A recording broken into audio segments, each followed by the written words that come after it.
Good evening. Good morning. We're going to still have that little bit of blur in the sidebar here for everyone who's watching in review. Unfortunately, it's unavoidable. So, just to let you know, I'll be working on this knife today. This Zebra wood handled Scandinavian style-ish knife, Sanmai, mild steel and file steel. Hey Wolf Buddy, how you going? So this is the brother knife to the one I just uploaded on my Instagram feed. So yeah, first thing I've got to do is quickly go over the fire ant grinder over there and profile this. Unfortunately, I can't bring the camera over because the moment I do that, we're going to lose signal. So bear with me. It won't be but a moment. Safety first.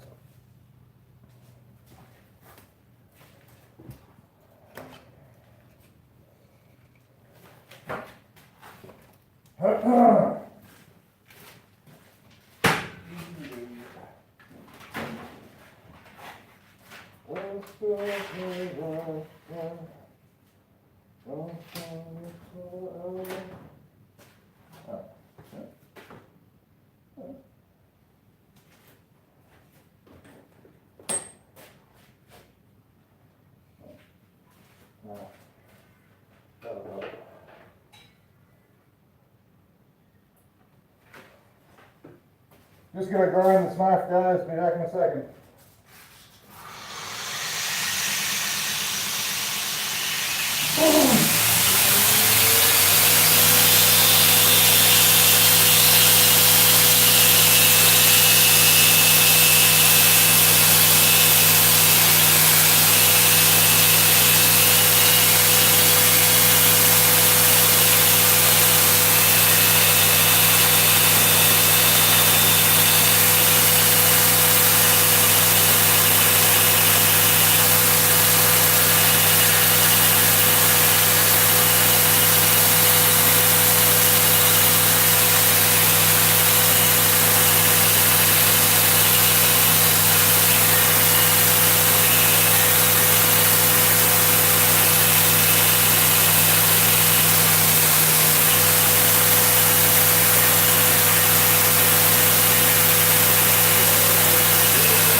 Morning, guys.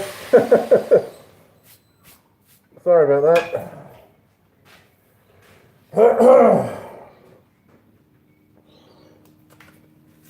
Just had to take that block of wood and turn it into a handle. But now she's all shaped up, ready for filing, sanding, all that fun stuff. Nice 4.5 inch, 5 inch grip. Let me check. 4.5. Pretty much my average. 4.5 inches. I love that zebra wood. So yeah, that's going to be a nice full grip.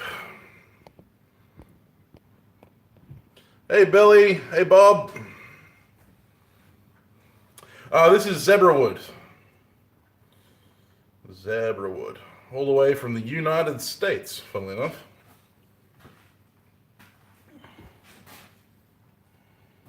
Yeah,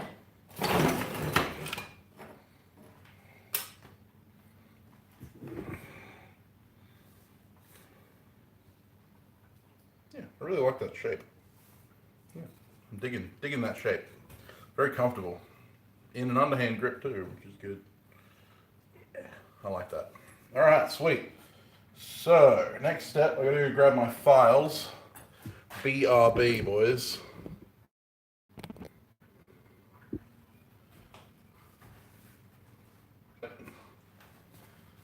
You well deserve it.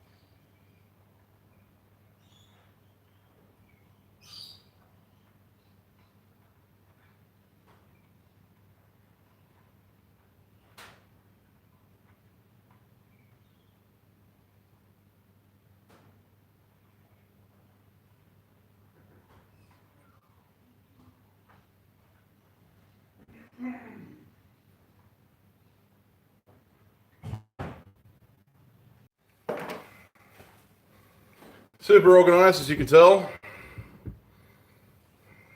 Yeah, still plugged in, which is good. Well, that's good, Bob. We're always happy when we can make someone's day. I'm worried if I try and get you closer to where I'm going to be working, you're going to drop out. But let's try anyway. Live on the edge. Click. Pull out. That one click. All right.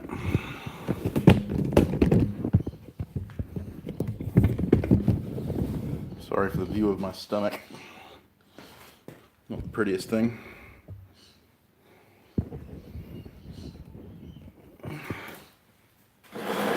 Ugh.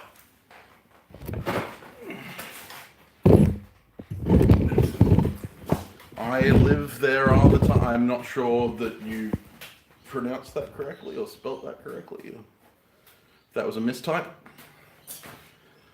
Anyway, my knife vise. If you are a knife maker and you don't have one of these, you should make one. They're really useful. I'll show you what they do in a second.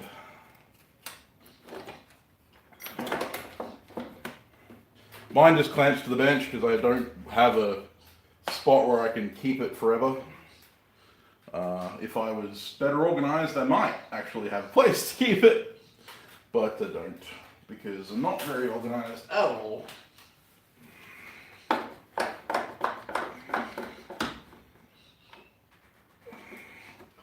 Anyway, this one's got a bolt on the back.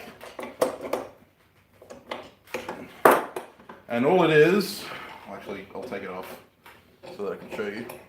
It's just a little bolt at the back that holds it onto this angle iron. But basically it's 2 pieces of pine and 3 screws, which just the nuts are welded in. And that acts as a clamp for the blade so that you can work on handle materials, which if you saw my Instagram post of me working on the other knife that I've been working on, then you would know exactly what this is.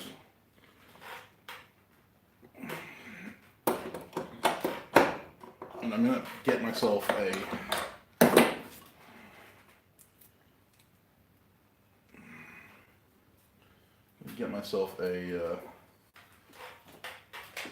spanner that fits that perfectly, because constantly having to use the adjustable is annoying. I need more and better masking tape. I spent like $2 on a pack of like 4 rolls of this stuff, and it's terrible. The only thing it sticks to is itself. Does that rather well. I need to use this roll because the other roll got ferric chloride splashed on it when I was being a numpty.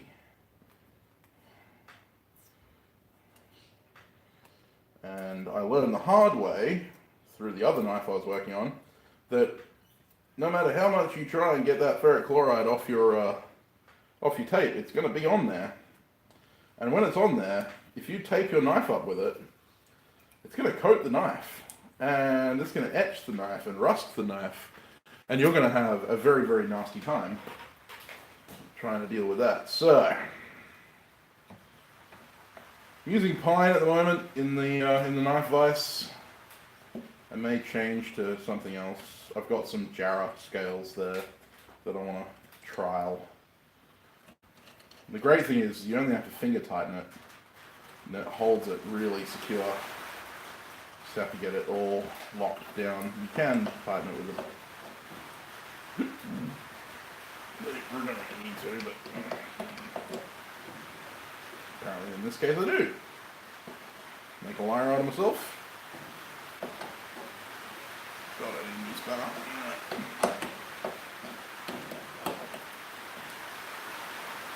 There we go. Held nice and securely. Now I can get to work. Number 2 cut file. There it goes.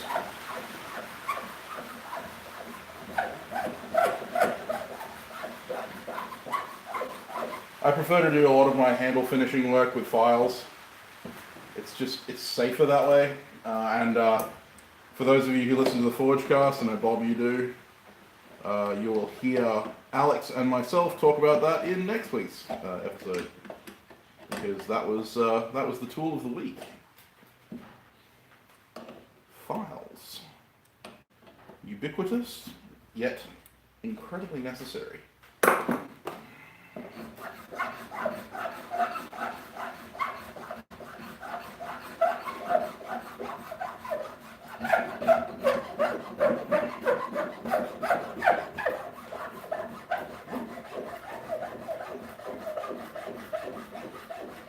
And the reason I use files is because they're so much more controllable than the 2x72. So I'm less likely to make a horrible mess of things. I do my roughing with the 2x72, and then I come over here and start filing to get my finish.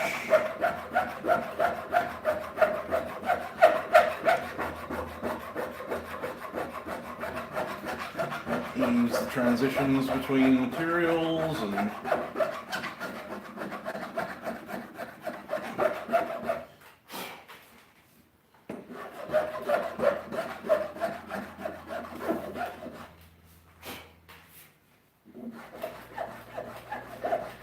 scintillating work, but it's well worth the effort in the end.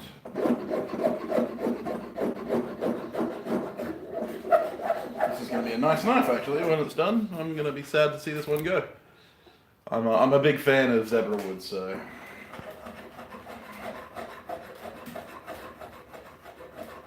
a bit of continuity between streams. I would finish up the handle that I started.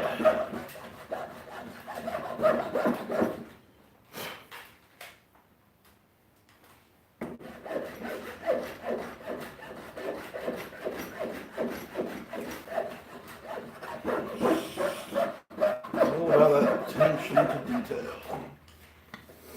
How are we all this fine Saturday morning or Friday night, as it may be, for my friends over there in the US?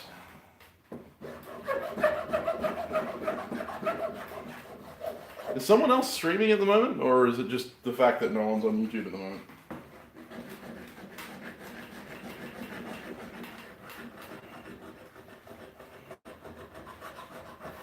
I'd hate to know that I crossed the streams again.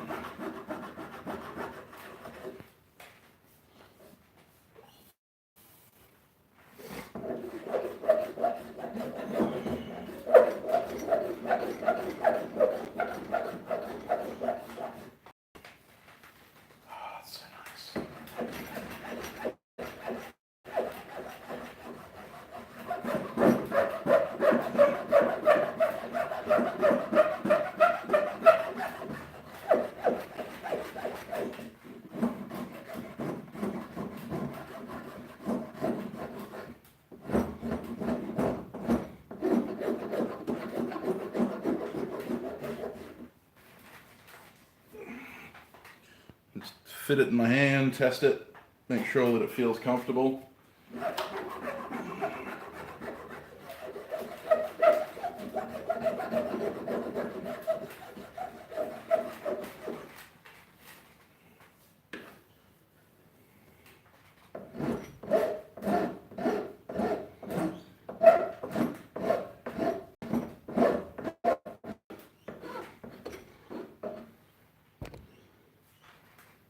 Ah, yeah, right, Ting Ting, right. Is that James Davis? Yeah, swear this. Over at County Line. Am I right, or is that completely wrong and I'm thinking of two different people?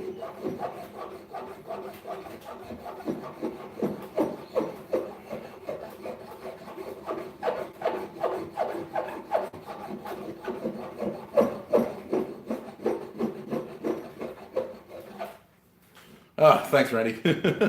Hey, Ben.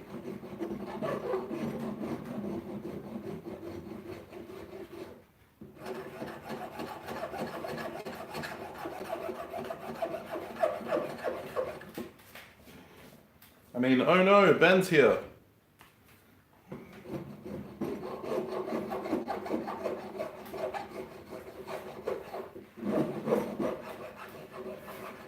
Oh, whatever Ting Ting's doing is probably more interesting than watching me file on a piece of wood, so if you want to go over there and check that out, go across to Ting Ting's channel. I'll still be here.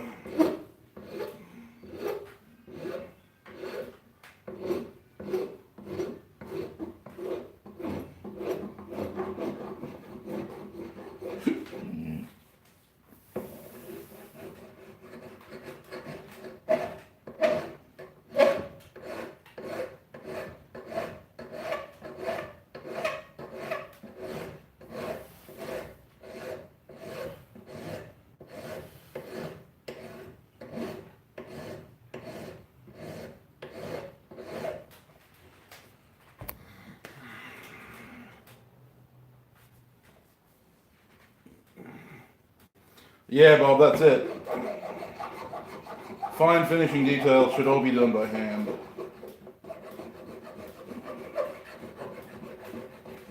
And that's not just with woods, with most materials, I think. In my humble opinion.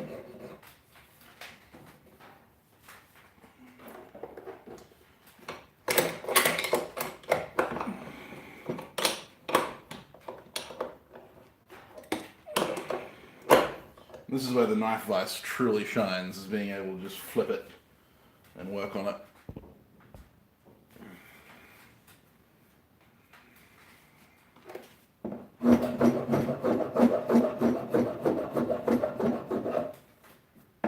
Fortunately, this zebra wood's quite nice to work.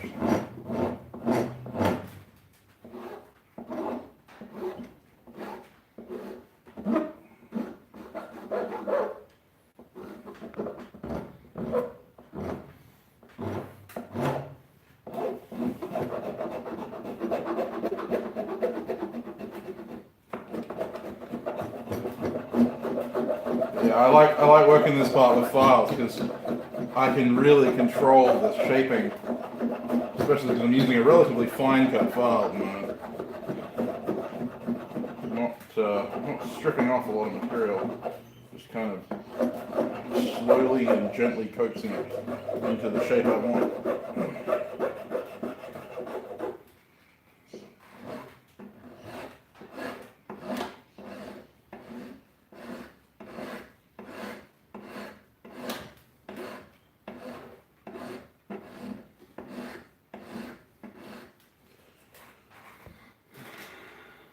Oh man, this stuff is friggin' amazing.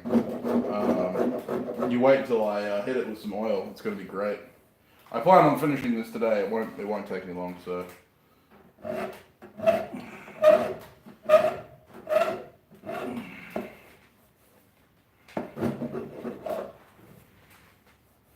I've learned how to get the good profile on it from the grinder, and then just true it up with files. The sanding is going to take the longest time. Hey, holla. Hey, Jared. Yeah, I love zebra wood. It's fantastic stuff.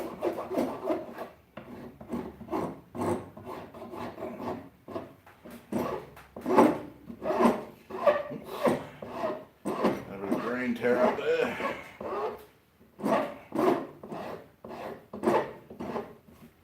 So this is the second one of the two blades that I made recently with forge welded, forge welded blades. This one here is a San Mai billet that I made on a live stream a while back. File steel and mild steel. If you ever look at my forge welding live stream.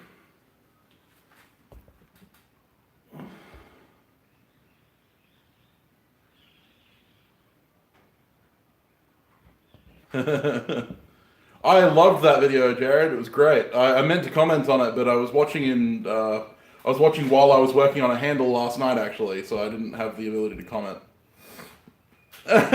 Congratulations, Ben.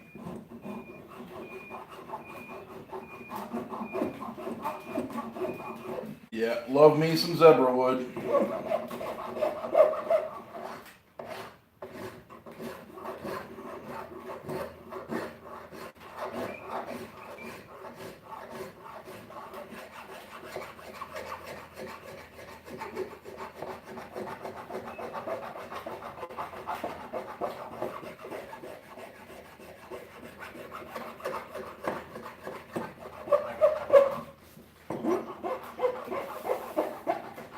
I did hit the like button though, Jared. I did. I swear.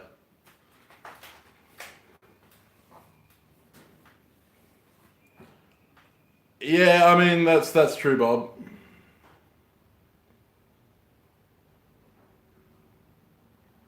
You ever run flux core off a generator? It'll depend on the size of the generator and stuff like that. But we used to use the flux core MIG on the farm with an old 2-horse generator all the time. Now I should learn my lesson from last night, and before I get to sanding, do the pin, because otherwise, like last night, I'm going to be screaming at myself.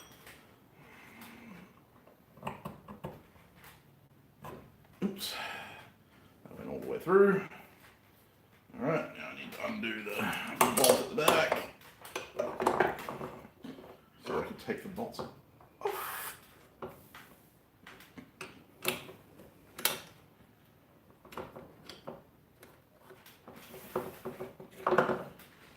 Pop goes the weasel.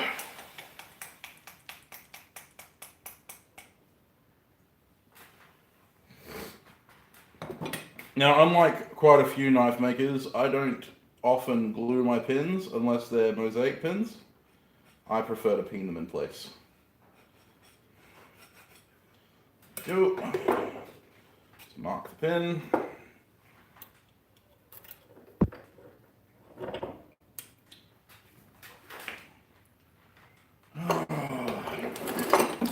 I've got that A to of Iceland song stuck in my friggin' head.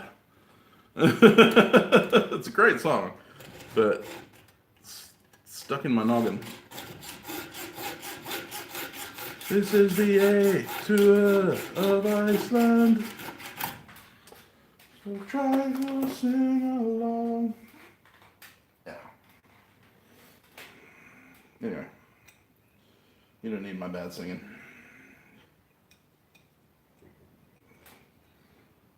If you want, you can check it out yourself. It's Zebra. Zebra wood. Beautiful zebra wood.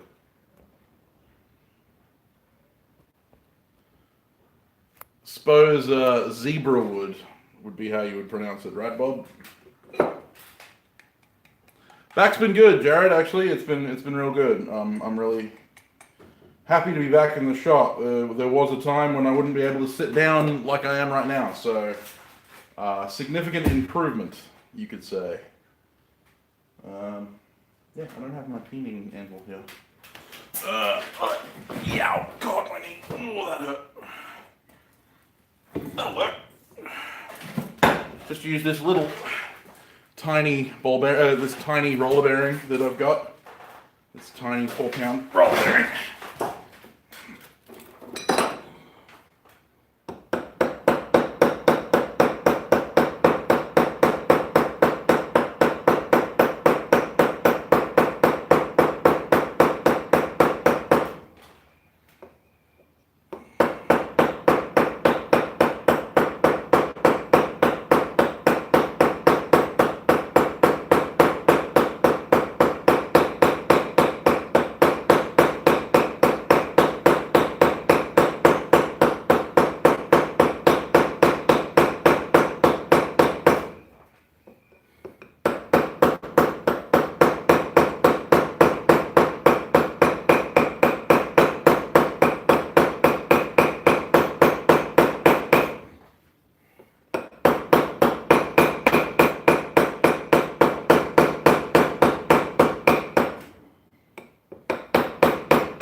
Works quite well for that, actually.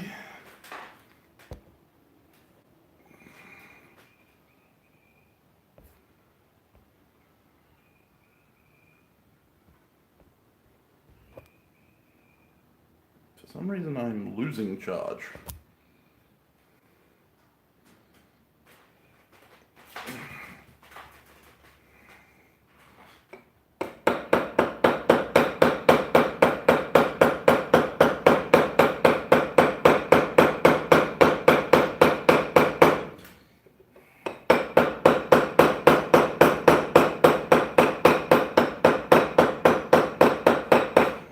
Change back to the crappy cord.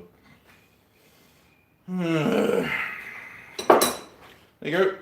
Pin is pinned in place.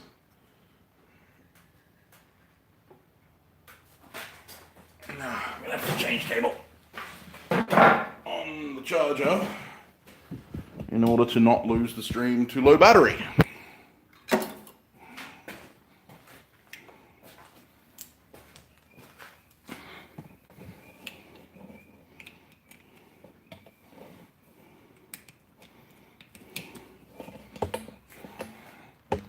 The joys of running a YouTube channel.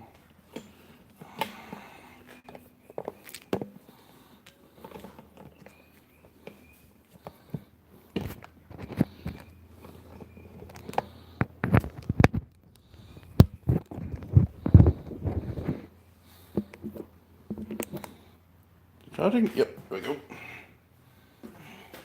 See if that helps. Alright. Oh god, my knee. I'm getting old. All my joints are going out. Alright, so now we've pinned the pin in place. I can put it back in the knife making device. And oh,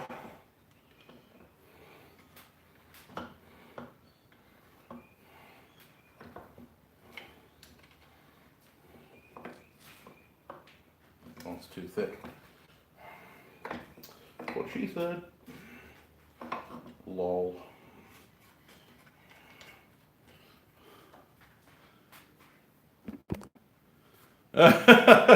Yeah, Bob. He's been a busy boy. He's been working on his new workshop, which if you follow him on Instagram, you would have seen him laying the concrete down for his new workshop. So he's been a bit preoccupied. Plus, he's getting married very soon, I believe. So he's been dealing with that as well. So he may be missing.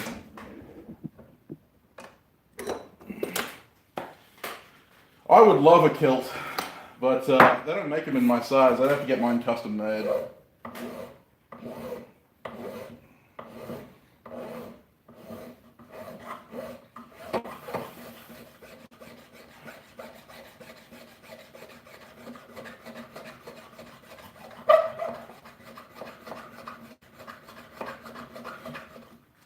Now, unlike the one Jared bought, this one's going to have flush pins. So... Oh, Jesus.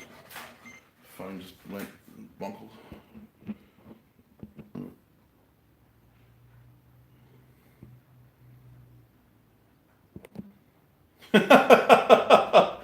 Okay.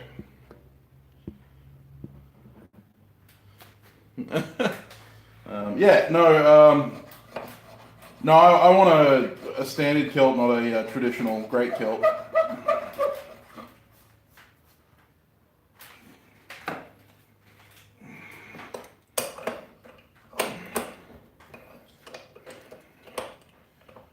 See, my family were all Lowland Scots. I don't have any want to wear the Highland great kilt. And besides, the small kilt was actually developed by an Englishman, so.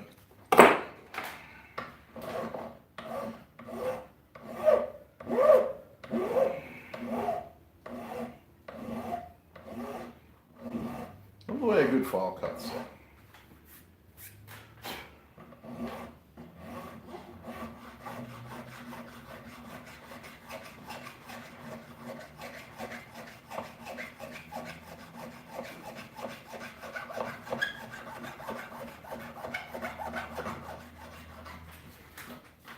There we go. Beautiful.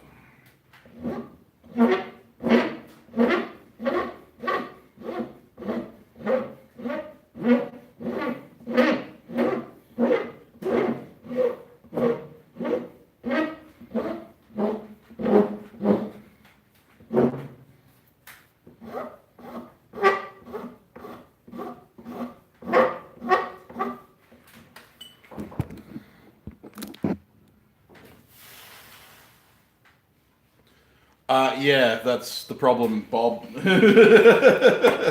got a list a mile long of things that I need to buy. Not least of which is a new lav mic, which thanks to Jared's increasing generosity, I will probably be able to buy next month. Or this month. Is it the first yet? Nope. Tomorrow.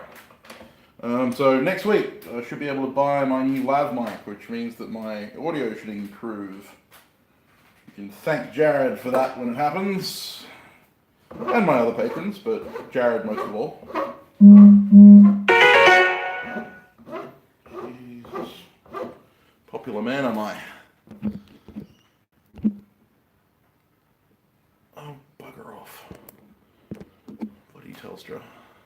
Yeah, thank that bonkers guy. He's freaking batshit insane is what he is. Bonkers doesn't cover it.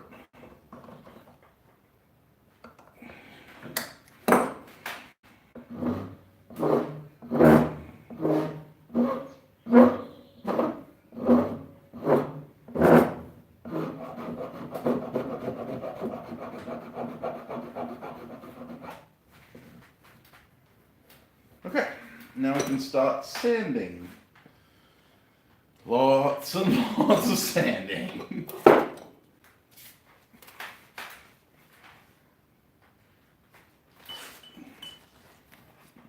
180, 180, anyone? 180? No, it's not 180.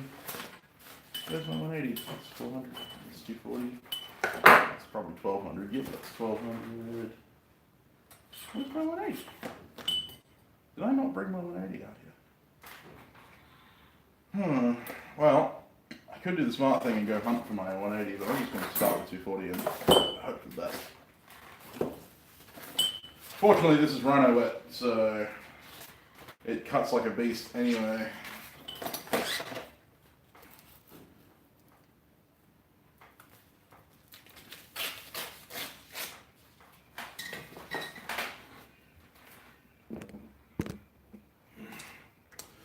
No, I don't use sanding tape, no, Bob. Just sandpaper. I use exactly the same hand sanding jig I used to sand blades, funnily enough. Just a piece of inch by quarter flat bar stock.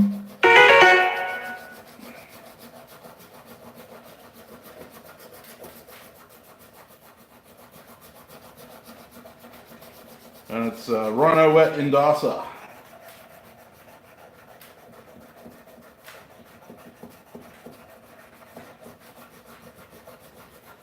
This stuff is absolutely monstrous. If you have to spend any time sanding metal, then you definitely want Rhino Wet. Not sponsored, but God, I wish I was. This stuff is incredible. I spent the first 4 years of my knife, or 5 years of my knife making career, using that silicon carbide stuff you get from hardware stores. And oh my God, when I changed over to Rhino Wet,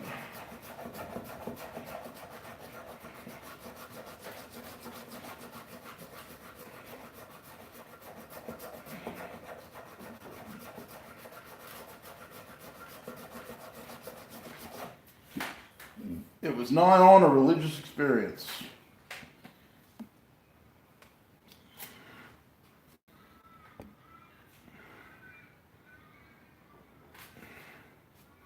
Really? Alright, if I turn off the Bluetooth, is that going to help?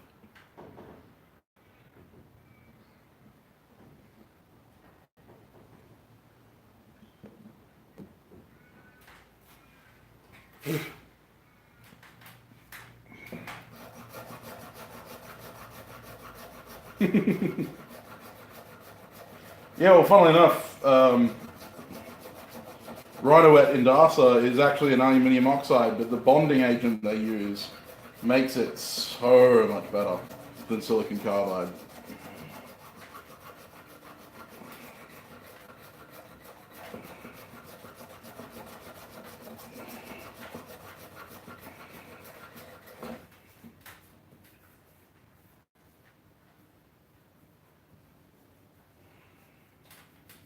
The only problem with zebra wood is it smells like old ladies' undies. Don't ask me how I know what that smells like.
I'm not answering that question.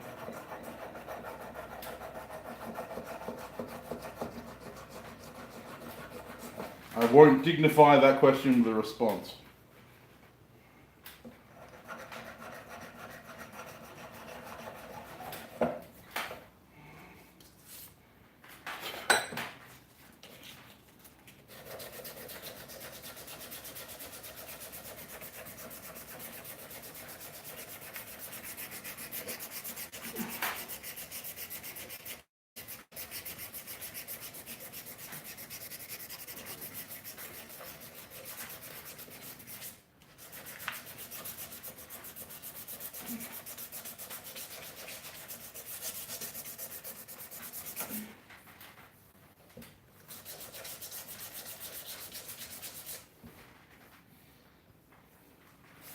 Man, this is going to be so pretty when it's done.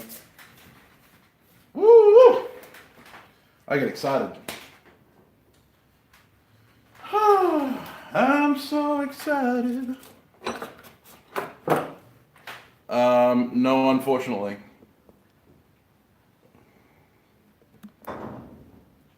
No, unfortunately not. They haven't found Diana. She's still missing. Her house is actually about to be foreclosed on. The family have decided to announce that they are taking ownership of her holdings, because she's been gone for long enough now that they can do that.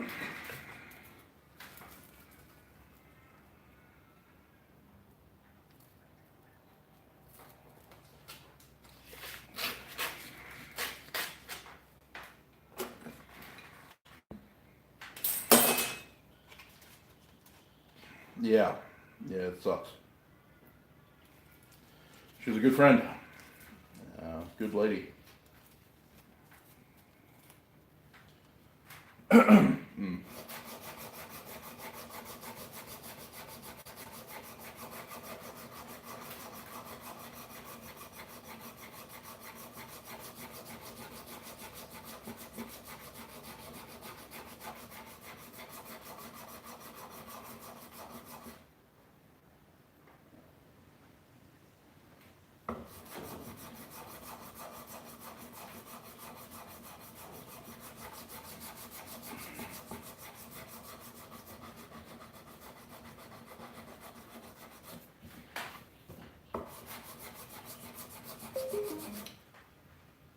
No?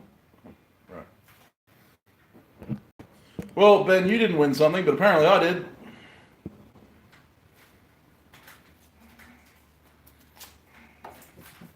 Just got a text message from a lottery thing that I entered into in June. Apparently I won.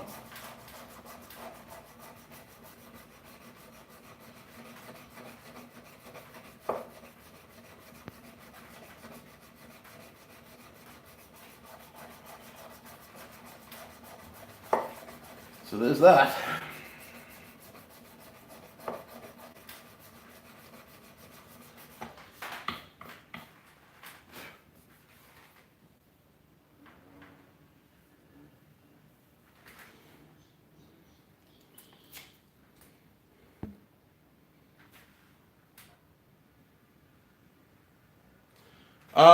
When it's like when I actually have something to show the Patreon, Jared. It's taking a bit longer than I expected. I had to make a whole bunch of tooling to get it to work, but I'll show a sneak peek tonight or this afternoon when I jump off. I'll throw up a video that I took of it.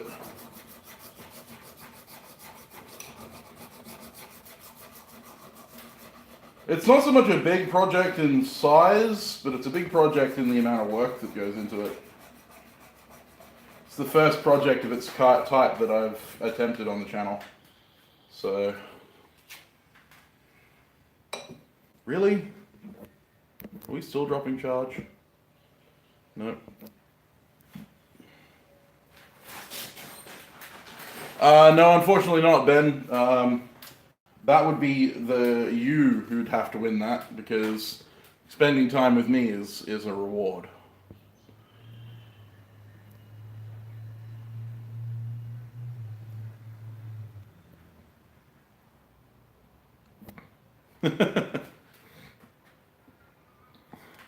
Well, Bob, if you can somehow manage to wizard up a way for me to get over there, I will happily come.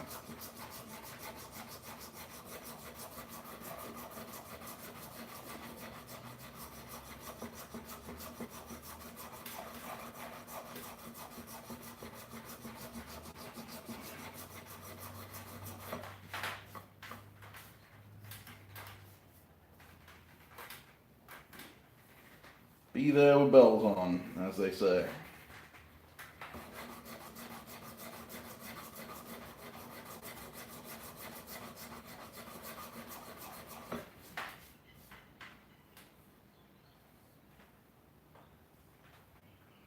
Normally I'd be wearing my respirator to do this, but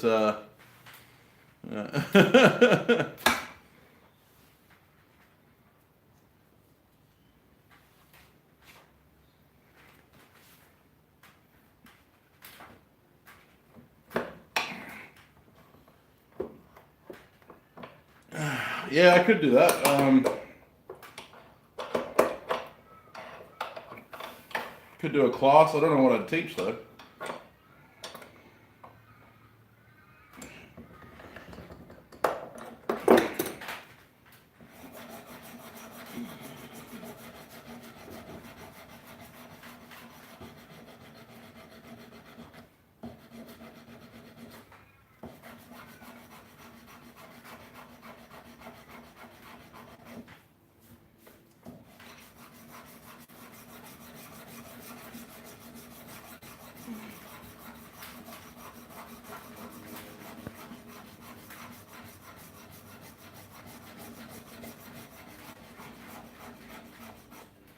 To teach you all how to be good at messing up.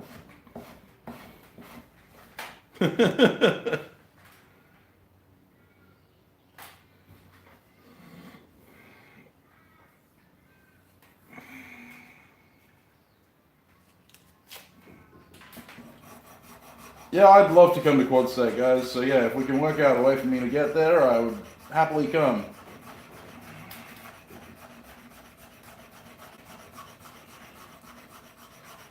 I've got to get over the States for 2021 anyway. I'm kind of currently saving for that. Because I've got to go to Atlanta Blade Show to do my Journeyman-Smith test. Hopefully. We'll see.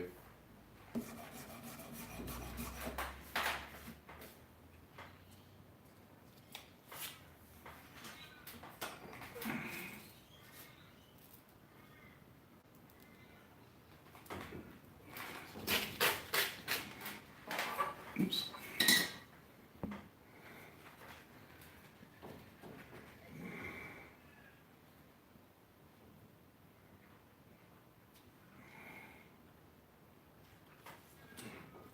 Fair enough, Ben.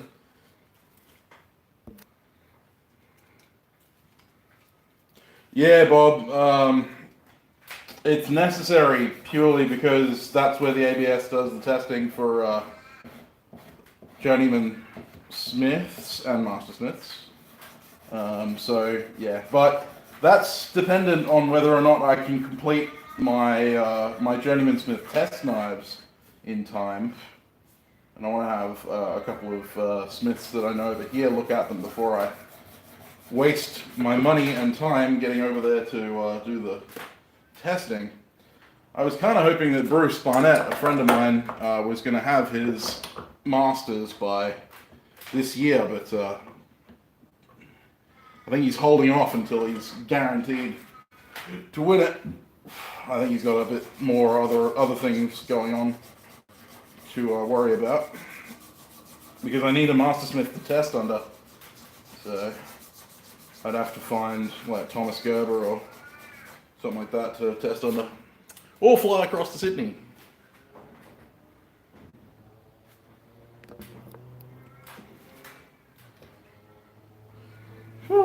Yeah, that would be really cool, Jared. Not sure that people would buy into a waffle that would end up with that much prize money, because it ain't going to be cheap getting me across the fucking ocean. It's a long way. My concern is not so much the flights, it's the accommodation and all the other kind of stuff that comes with it. A friend of mine went over to the US for a week and spent, and it cost him like $7.5 grand. Oh, nice, Jared.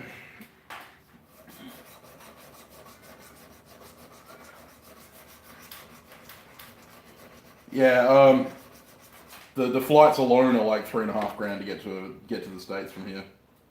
So yeah, I'm not expecting to be able to have the money for that kind of flight.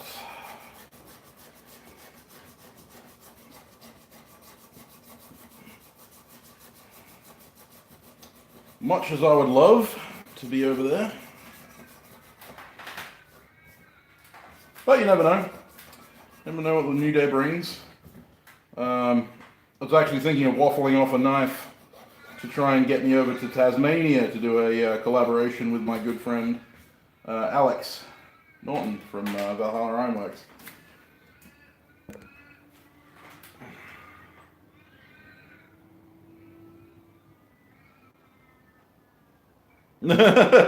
Fair enough, Ben. Yeah, $2,500 to $3,000 is pretty average, Jared. Depends on where you are in Australia. Perth is kind of the butthole of nowhere, so everything costs more to come from Perth. Well, to put it in perspective, it costs me more to fly to Sydney, which is, you know, still in the same country, than it does to fly to Bali, which is an entirely different country. That's why a lot of Perth, that's why if you ever go to Bali, like 90% of the tourists there are from Perth. Because it's cheap.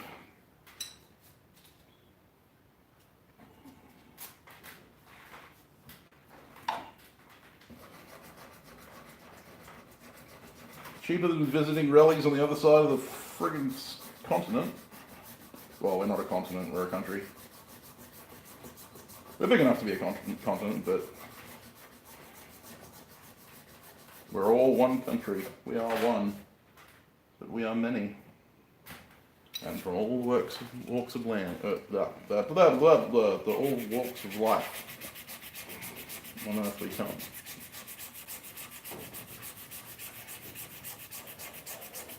We share a dream, and I sing like William Shatner.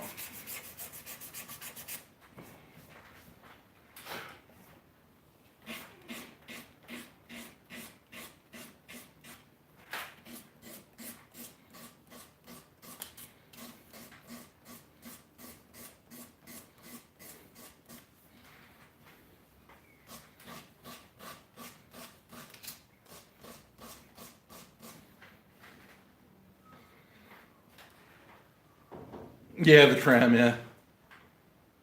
Fair enough, Jared. Yeah, I still don't have my passport either.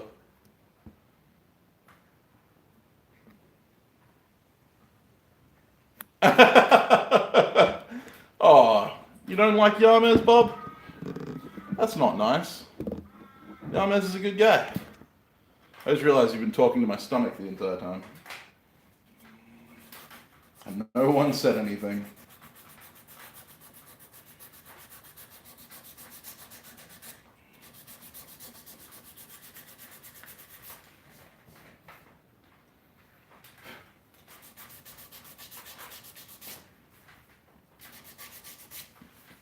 Didn't want my face on camera, did you?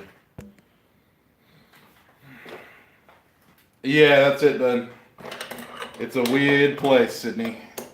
Sydney is not reflective of the rest of Australia, though. Sydney is what Australia would be if we were more like America.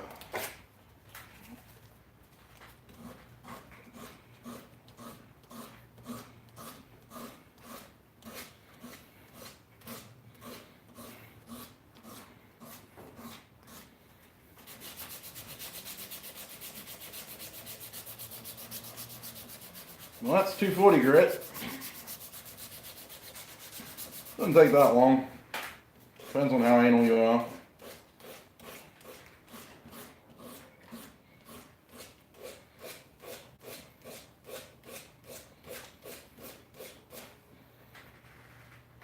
I normally finish the butt last.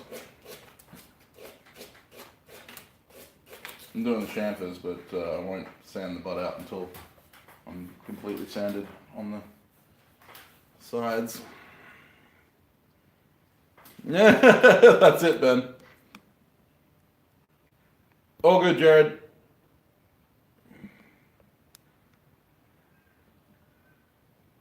That's it, Bob. Well, I can talk the ear off a deaf mule, so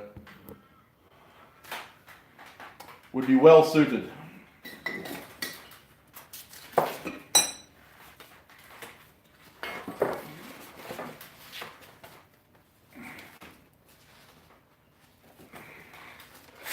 where is Yams? Is he over on Ting Ting's live stream? Is Ting Ting still live streaming?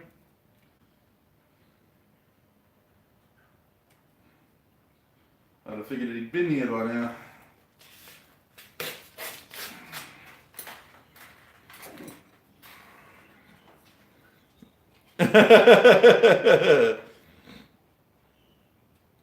Fair enough, Bob. Yeah, koalas are interesting. Everyone seems to think they're cute and cuddly. They're really not.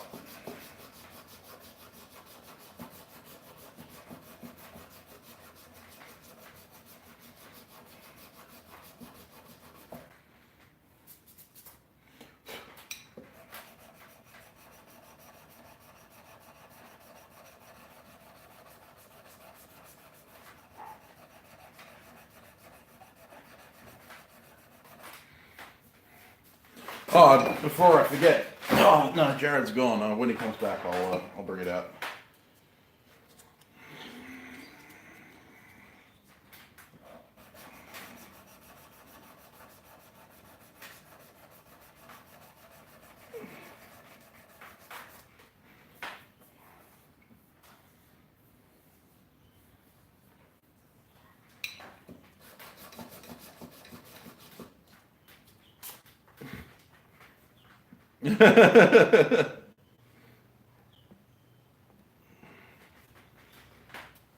Yeah, so do the bears. That's it, Bob.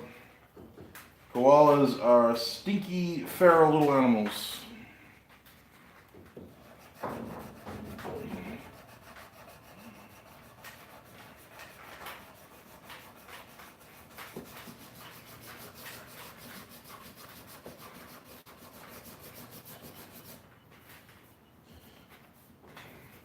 One thing you got to remember about Australia is it's not that everything can kill you, it's that everything wants to.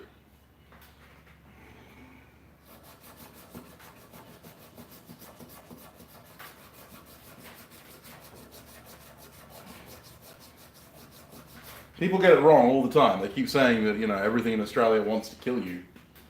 It was like, can kill you. And I'm like, no, it can't kill you. It's, it's that it wants to is the problem.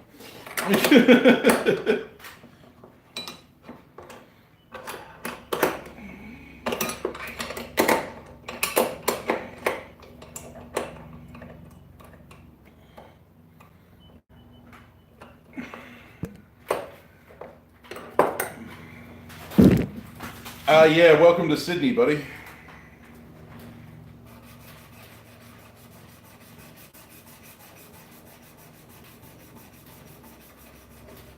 Australia is incredibly multicultural. This is not a bad thing.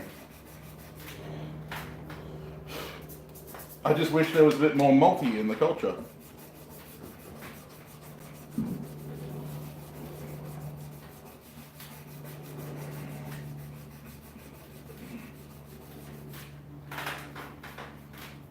But then again, Sydney is, again, an outlier.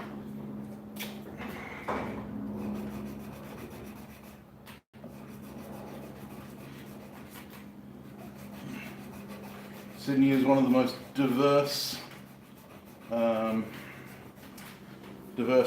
cities in Australia. It's not always a positive thing. And I'm not saying that because I don't like specific races or anything like that. The main problem with such a large diversity of people is that you have a diversity of opinions, diversity of cultures, and not always diversity of acceptance. So you end up getting a lot of scuffles, a lot of bad blood between different cultures and stuff. It's not good for unit cohesion, if you will.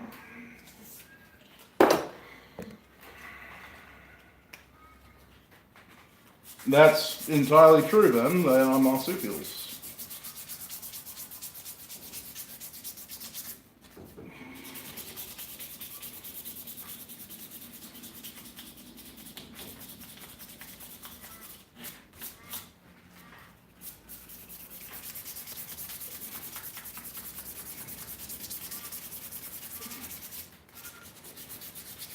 I don't know where the saying koala bear came from, because they're really not bears.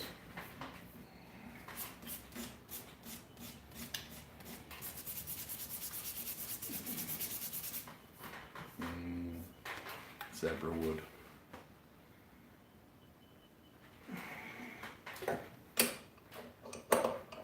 Yeah. Yeah, that's it. Sydney is weird. I've only been there once and I was there for 2 days and that was enough for me.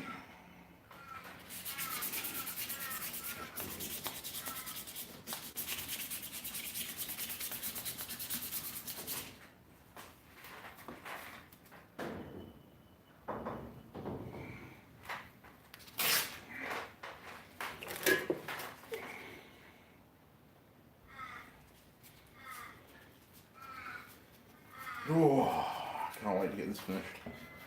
This knife has been sitting on my bench for months. I'm going through my backlog. Technically, I should be working on that Bowie knife, which is sitting in front of me, but I didn't want to rush through that one because it's got really expensive wood, and I already screwed up the first handle, so I'm gonna have to take that one nice and slow.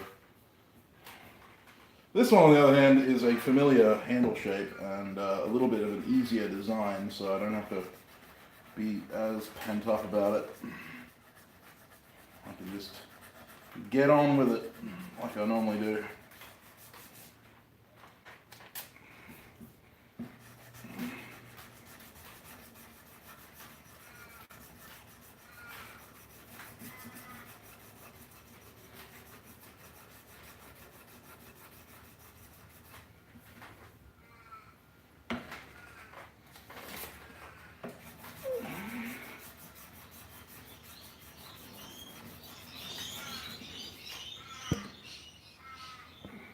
Hey Matt, hey Gary Brown, how you doing, buddy?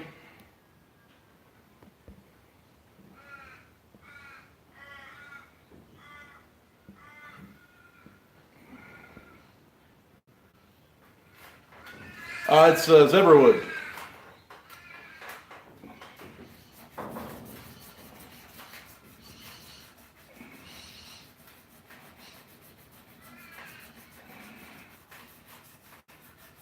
Well, zebra wood.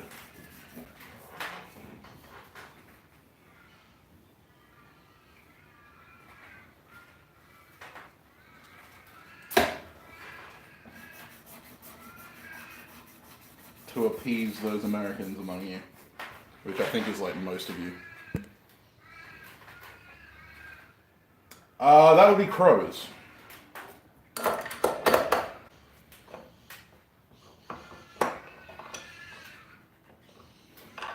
And there's also a willy wagtail out there.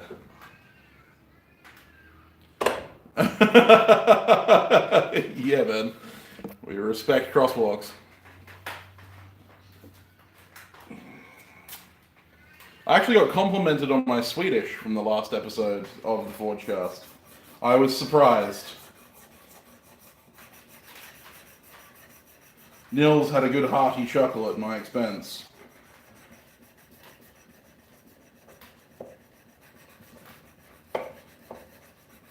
For those of you who haven't listened to the most recent episode of the Forgecast, because we constantly make fun of Nils for skipping over,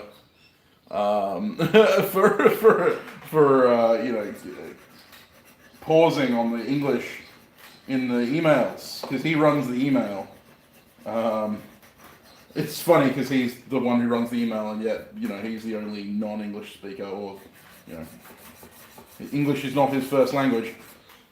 So Alex and I were having a good hearty chuckle at his expense, and so he said, "Oh, I bet one of you couldn't do it in Swedish." And I went, "Well, I'll give it a shot." That was a bad mistake.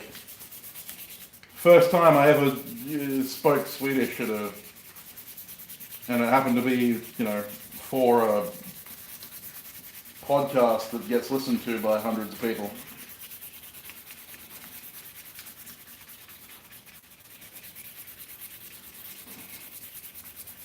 And I got told by Nils last night that we are almost in the top 1,000 educational podcasts in America. So thank you guys for supporting the podcast, helping us reach that goal.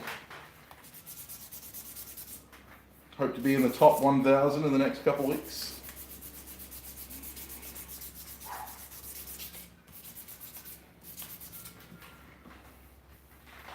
This is going to pop when we put some... The Forgecast. Forgecast is one word. It's a podcast but with Forge in it. We're very inventive.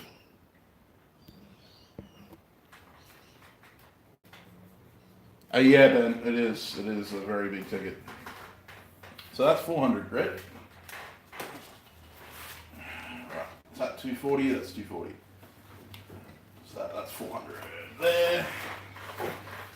Gotta put the sandpaper back where it comes from, otherwise I lose it. Go crazy. Don't mind me. That's 900.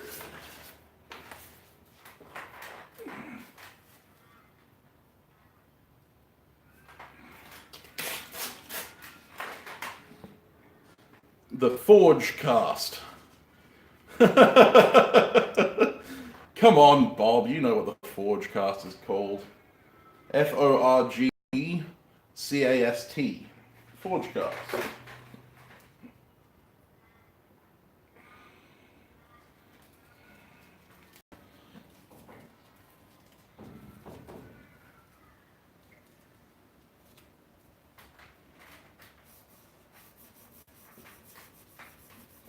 Alright, and finishing the handle with 800 grit.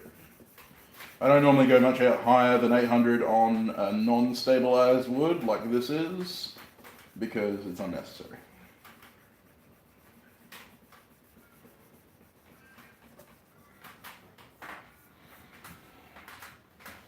Unstabilized woods don't really take high polishes anyway. This is mostly for the brass fittings, but actually it's bronze fittings. But yeah.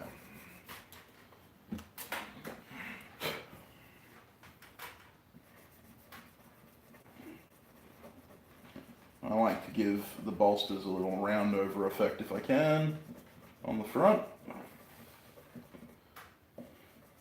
Means when I go to the buffer, they look really nice.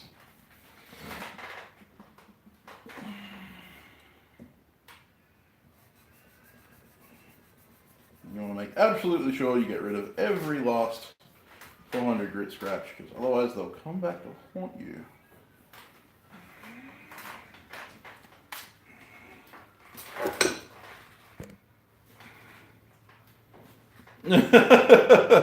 Yeah, Ben, you're taking place of Alex for me, are you?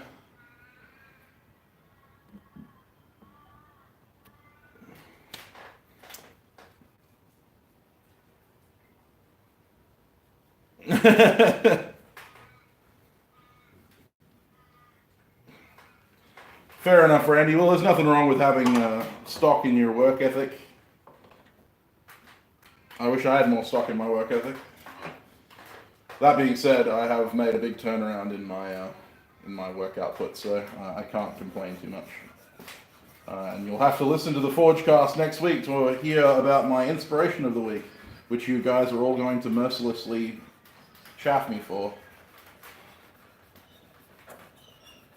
And I'm not going to reveal what it is now because it's on the Forgecast, and you can listen to it there.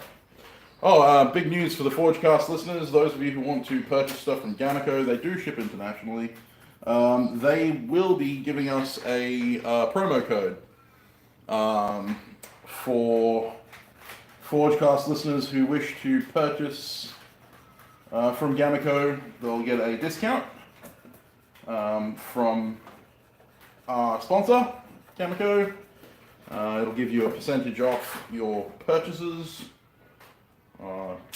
And they're also using it as a they're also using it as a scale to see how much impact the sponsorship is having. So anyone who wishes to use it will be supporting the Forgecast in multiple ways by using that.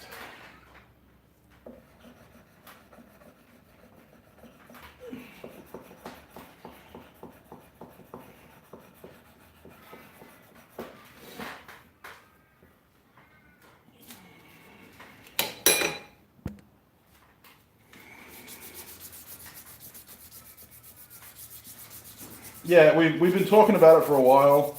Obviously, when you get a sponsor for a channel or for a show like the Forgecast, the people who are sponsoring you are paying money on the hope that they're getting engagement out of that sponsorship. You know, that they're getting something for their money.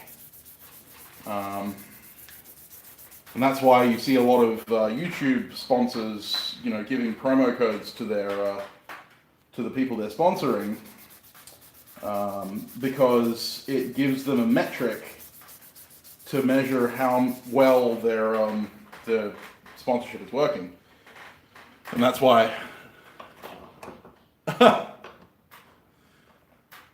Thanks, Ben. Claps in the chat for Ben. I'll put it aside. I'll put it aside in my quad state money if I ever get to quad state. I hope to. I hope to.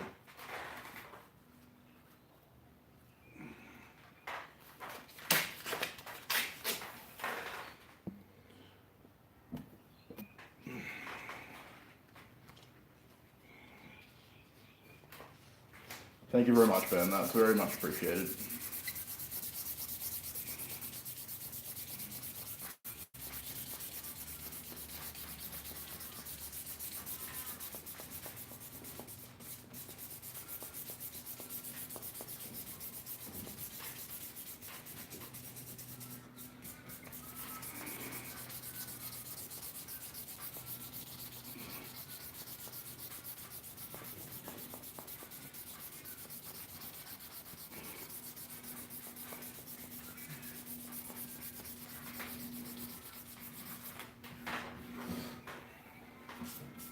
This is going to be so friggin' awesome when it's done. I love Zebrawood. It's so featureful.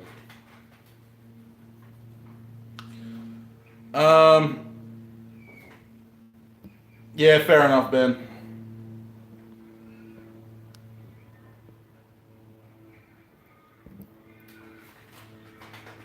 Yeah, I tend to use a general knife size, Gary. If anything, I will size it to my own hand, because my hands are pretty much the largest hands that I know. So, so that if anyone smaller with a smaller hand is going to use it, it's going to be big enough for them. If it's a custom knife, then obviously I size it to the knife, the hand of the user. In my general knives, I try not to make too much of a contoured handle, because that way I guarantee that there's not going to be hot spots on their hand. But yeah, my average handle length is about 4.5 inches, which is what this one is, funnily enough. Hey Luca, how you going? Yeah, about 4.5 inches is my standard length. 5 inches on larger knives sometimes, depending on what it's going to be used for.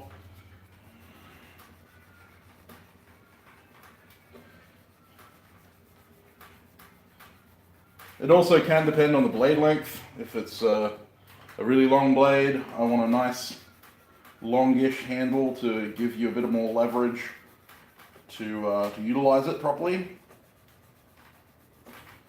It also gives you an extension for if you want to choke back on the handles to give yourself a little bit more leverage over a swing.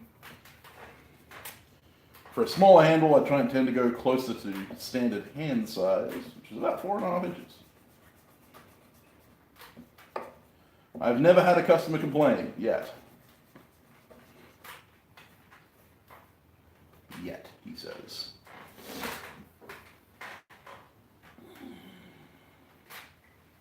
This one's pretty. I'm sad that I can't really show the fine detail of this zebra wood in the video, because it's spectacular.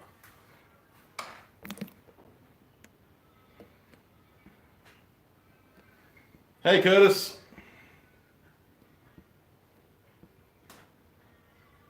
Very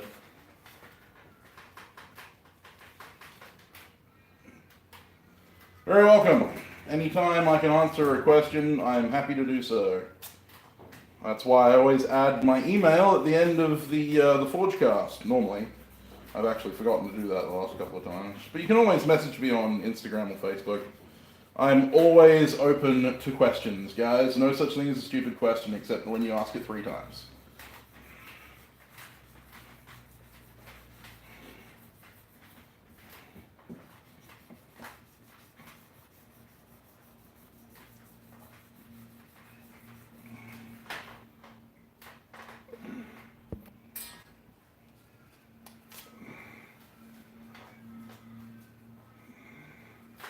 Yeah, 2x72s are great. I didn't have the confidence to build my own. I'm not engineering minded, so I had someone who knew what they were doing do it for me.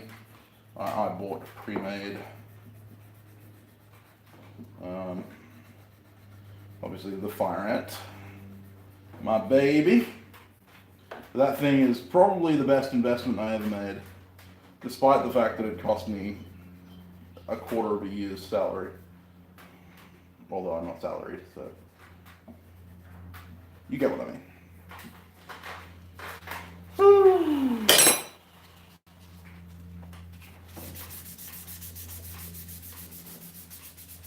When you're sanding a handle like this, if there's a metal to wood transition, do not sand it with your fingers, because what will happen is you'll wear out the wood faster than the metal and you'll get a hump.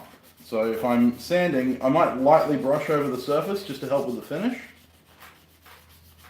Because I'm planning on buffing this, I don't have to worry about it too much. But then the only heavy sanding I'm doing is all on the wood. And I mean, with the contours, you can shoe shine sand, but I tend to find that leaves striations in it. So sanding with the grain is going to give you your best finish.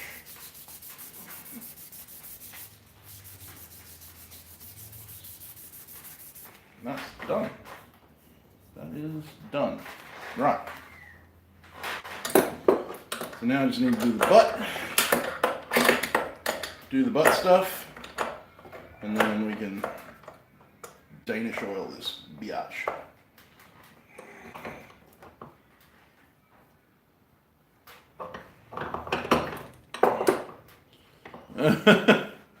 I'm a slow learner.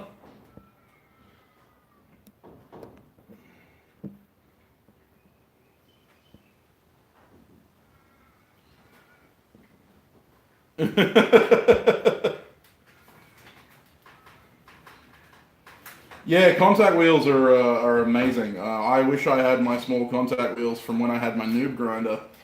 I sold that to get the Fire Ant, but yeah,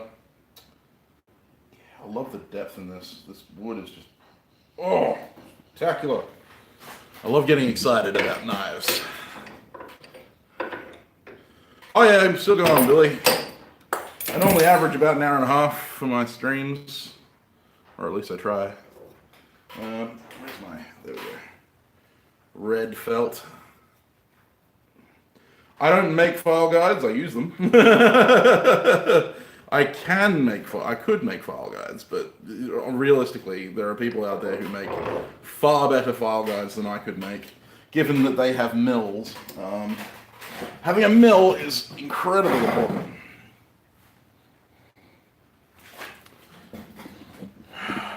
Jant's knife making cell's a really good one. Actually, I've got the Jant's knife making file guide. It's spectacular. So if you're looking for a good file guide, Jant's, and that's based in the US. So that's, you know, for you US guys. I actually bought one from the US. Strokes. Freehand. It's not gonna hurt it.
You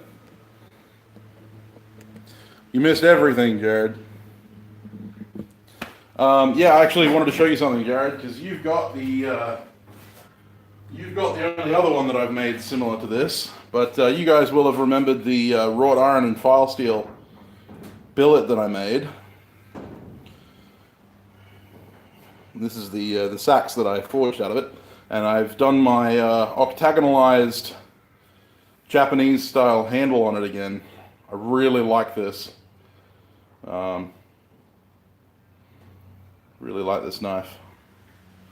This was a massive pain in the butt because this one was the one I wrapped in masking tape that had a little bit of ferric chloride on it and etched it after I put the handle on. So I had to go back and resand it, re-etch it, and I've left it with a 1500 grit satin after the 1500 grit satin after the etching, and that just leaves a nice subtle pattern on it.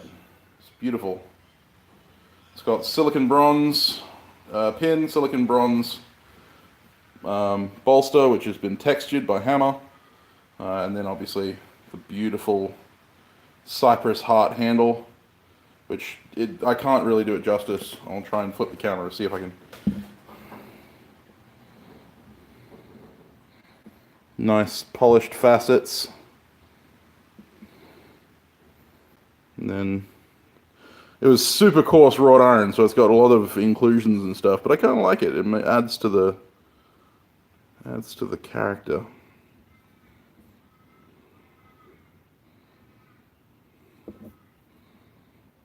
So yeah, that's the heart. So yeah, that's the most recent finished blade.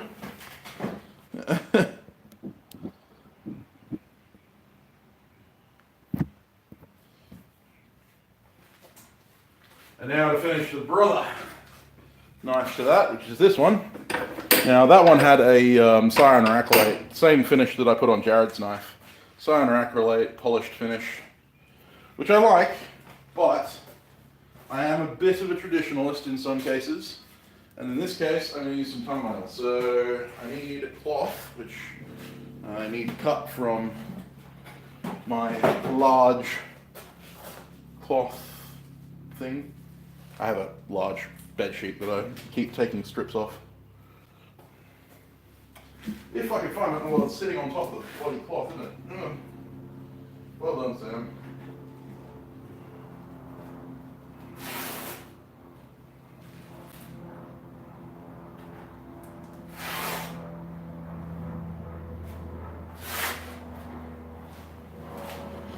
This is one of my favorite bits.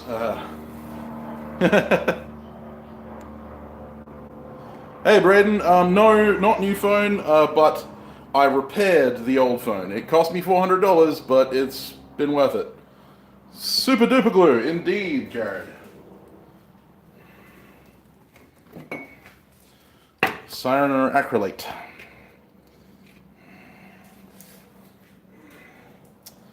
Super duper glue makes a really nice handle finish.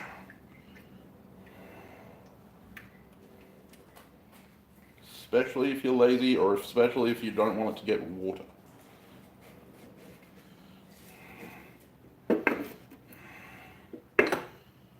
Alright, so I'm going to flip the camera around so you can see this awesome wood display itself. So there's the zebra wood as sanded. And then got some nice tongue oil here. Anyone who follows Mike Jones Knife and Tool will know the wipey thingy.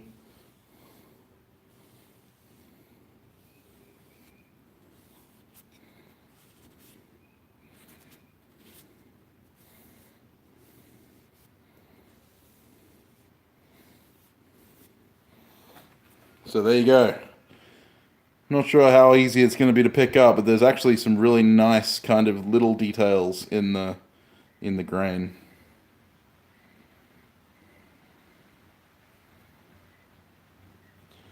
So that'll get about 8 layers of that, buffing with 4-0 steel wool between.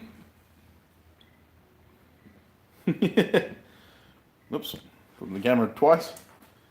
And we'll unwrap the tape and take a look at the blade, see if this one etched like the last one did. I hope not. Because otherwise I'll have to refinish the blade, and that would be... Nah, Jared, with tongue oil, it's so thin that you don't need to heat it. It sucks in real easy. No, not stabilized, Braden. This is unstabilized zebra wood.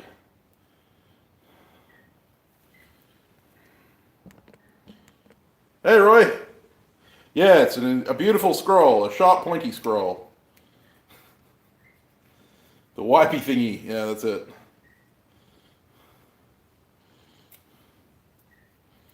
God, I hope this didn't etch. I'm hoping. I etched it. I etched it before I wrapped it, but I'm hoping that this tape didn't have ferric on it. It doesn't look like it did.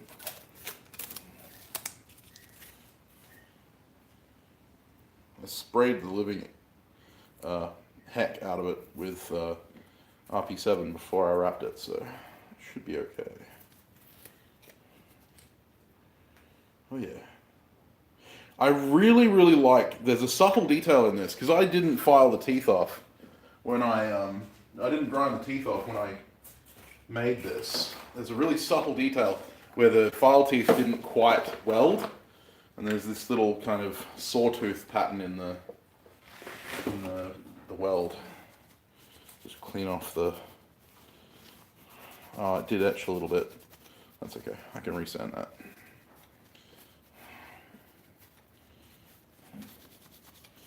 Resand, my life. Nothing but resanding. Blades.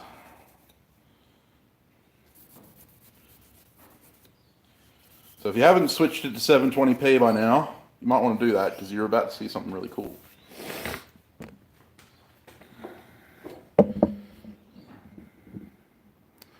You can see in the layer of Sanmai there are some teeth. There we go.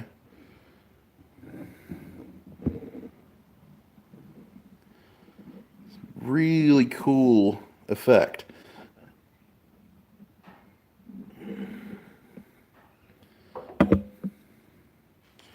So that's the overall knife. Quite nice, actually. I like that little chonker.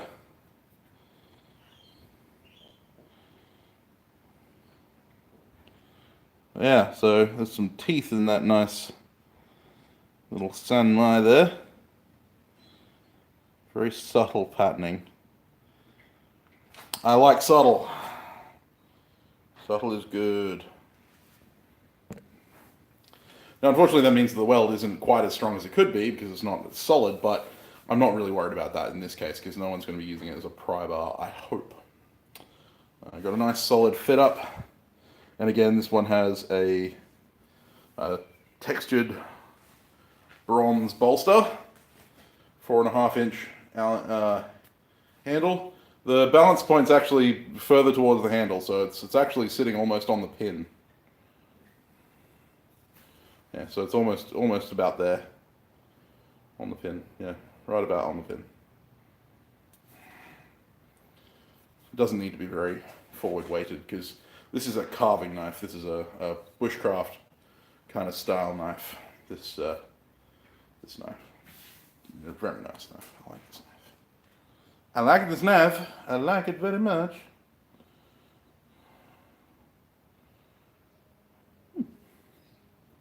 The tang goes to about there. So yeah, it's got a long tang. Yeah.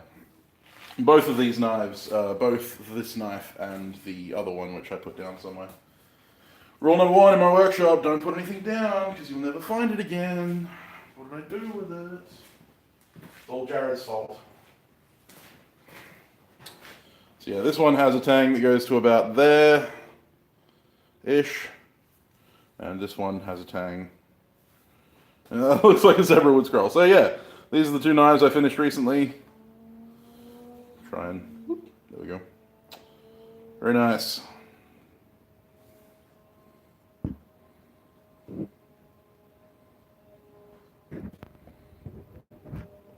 Take it easy, Ed.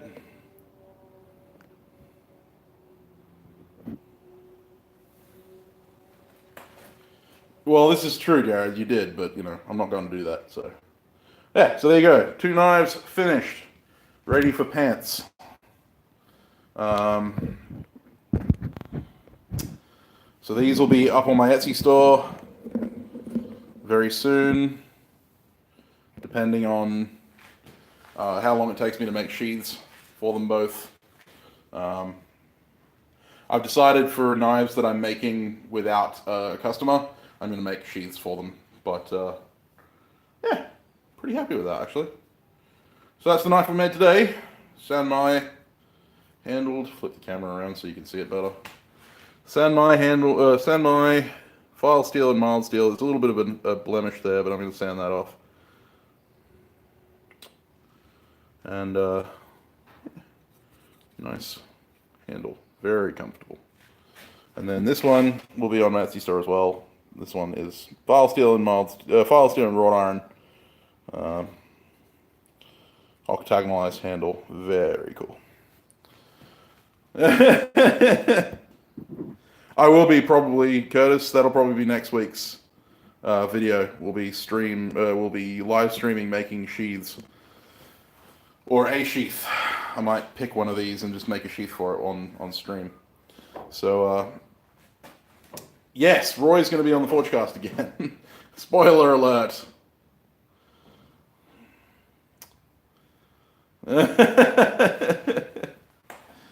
All good, man. I don't normally do the knife after the sheath thing. I do the knife before the sheath thing because I'm anal like that.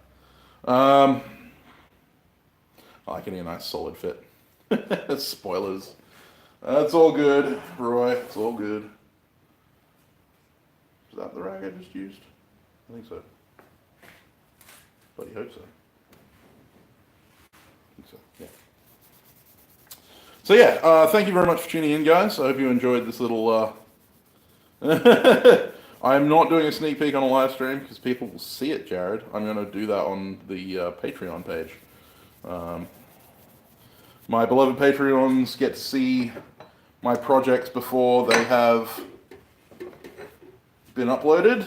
They get to see the videos 24 hours before they upload. Minimum of 24 hours normally. And they also get to see cool behind the scenes videos, little funny fails and stuff like that. So we live, you brother. That's exactly right. We live, Roy.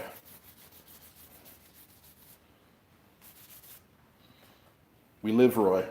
Absolutely. Sorry. I shouldn't make fun.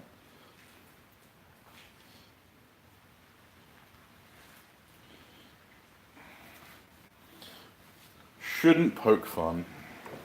But yeah, so I hope you enjoyed this little live stream. If you want to get in on the Patreon band, the links will be down in the description. There's lots of cool stuff coming up. I'm planning on offering any knife I make to my patrons first.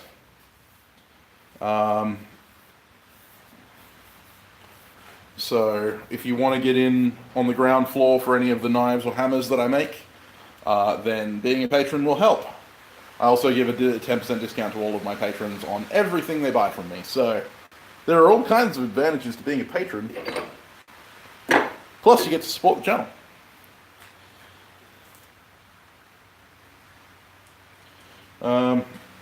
The wonderful Jared Russell has been super generous this month and is going to help me buy a new lavalier mic. So hopefully my audio will be a lot better for future live streams and videos, and for the Forgecast. And then next month, the plan is to buy myself a new bloody chair because my back is hurting from sitting in the wooden chair that I've got.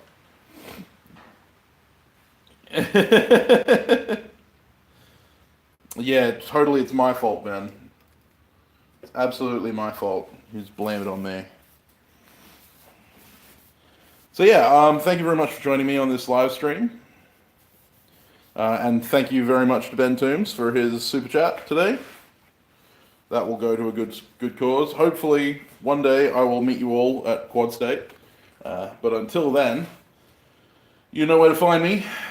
Wednesday, I will have a new video up. It'll be an awesome project. I'm hoping I'll have it finished by Wednesday. If I don't, it'll be up on Friday.